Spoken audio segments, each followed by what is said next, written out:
नमस्कार. नवरात्री विशेष लाल भोपळ्याची खीर आज आपण इथे बनवणार आहोत. तर लाल भोपळा तर पौष्टिक असतोच, त्यामुळे त्याची खीर सुद्धा तेवढीच पौष्टिक असते. आणि लाल भोपळा हा उपवासाला सुद्धा चालतो. नेहमी आपण साबुदाणा खिचडी किंवा वरईचा उपमा हे पदार्थ तर बनवतच असतो, पण तुम्ही लाल भोपळ्याची खीर सुद्धा एकदा खाऊन बघा. वाटीभर जरी खीर तुम्ही खाल्ली ना उपवासाला, तरी तुम्हाला दिवसभर थकवा जाणवणार नाही, एनर्जी सुद्धा मिळेल. तर आता इथे मी 1 पाव एवढा लाल भोपळा घेतला. भोपळा मी आधीच स्वच्छ धुवून घेतला. भोपळ्याची जी साल आहे ना, ही सगळी साल काढून घ्यायची आपल्याला. त्यानंतर त्याचे छोटे छोटे एवढे काप करून घ्यायचे. हा मी इथे छोट्या पातेलं घेतले. त्या पातेल्यामध्ये भोपळ्याचे सगळे छोटे छोटे काप करून घातले आणि यामध्ये मी एवढं ग्लासभर एवढं पाणी घातलं, म्हणजे भोपळ्याच्या फोडी डुबतील एवढं पाणी घालायचं आणि ह्याला 10-1 मिनटं शिजवून घ्यायचं. शिजायला जास्त वेळ लागत नाही, पटकनच भोपळा शिजला जातो. त्यानंतर आता शिजवलेल्या सगळ्या भोपळ्याच्या फोडी मी एका प्लेटमध्ये काढून घेतल्या. आता ही बघा, अशी पुरण गाळायची चाळणी तर आपल्या सगळ्यांच्याच घरी असते. तर ह्या चाळणीमध्ये हा भोपळा टाकून घ्यायचा आणि चमच्याने हा सहजच, म्हणजे 1 ते 2 मिनटामध्ये हा सहजच स्मॅश होऊन जातो.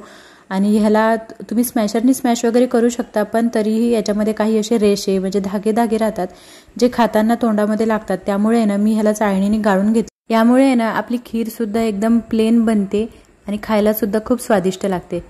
तर बघा, जास्त वेळ अजिबात लागत नाही. असं एकदम सगळं आपल्याला भोपळा, प्लेन असा भोपळा मिळतो. हा बघा, एवढा असा ह्याच्यातले हे धागे निघालेत, तर मी हे साईडला काढून ठेवून दिले. त्यानंतर आता बघू शकता तुम्ही, एकदम मस्त एकसारखं असं प्लेन हा भोपळा इथे दिसत आहे तुम्हाला. असा भोपळा आपल्याला पाहिजे. तुम्ही हे मिक्सरमध्ये सुद्धा बारीक करून घेऊ शकता. त्यानंतर बघा, आता मी इथं पातेल्यामध्ये ते भोपळ्याचं पातेलं ज्याच्यात काढलं ना, ते तसंच्या तसं ठेवून दिलं. यामध्ये फक्त 1 चमचाभर एवढं तूप घातलं आणि सगळा भोपळा असा मिक्स करून घेतला. त्यानंतर आता याच्यामध्ये आपल्याला साखर घालायची आहे. तर इथे मी छोट्या वाटीने वाटीभर एवढी साखर घातली. साखर तुम्ही तुमच्या आवडीनुसार कमी जास्त करू शकता. आता इथे मी छान ही साखर ह्या भोपळ्यामध्ये मिक्स करून घेतली आणि ह्याला झाकण ठेवून आपल्याला 2-3 मिनटं असंच शिजू द्यायचं आहे. इथे बघू शकता साखरेचं पाणी सुटलं आहे आणि हा बघा काय मस्त ह्याला रंग आला आहे आणि सुगंधसुद्धा खूप छान सुटायला लागला आहे.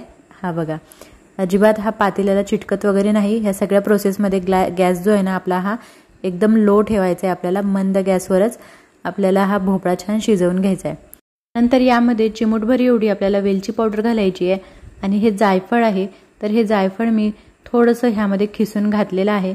जायफळीमुळे पचनाला सुद्धा खूप छान होतं आणि चवसुद्धा खूप छान लागते आपल्या खिरीची. हे बघा, असं चिमूटभर एवढं हे जायफळ खिसून घ्यायचं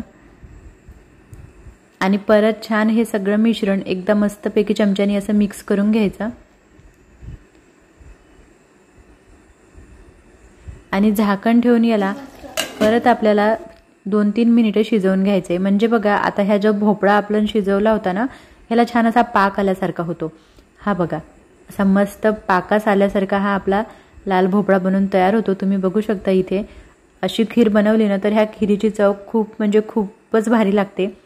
आता आपल्याला काय करायचं आहे की आता ह्याच्यामध्ये दूध टाकायचं आहे. पण दूध टाकताना काळजी घ्यायची की आपल्याला एकदम थोडं थोडं करून ह्याच्यामध्ये दूध टाकायचं आहे. हे बघा, एकदम दूध तुम्ही टाकू नका, अगदी थोडं थोडं करून दूध टाका आणि एका हाताने मिक्ससुद्धा करत जा पूर्ण खीर. आता इथे मी एकूण अर्धा लिटर एवढं फुल फॅट म्हशीचं दूध घेतलं होतं आणि छानपैकी मिक्स करून करून आपल्याला ही खीर अशी खिरीमध्ये दूध टाकून घ्यायचं आहे.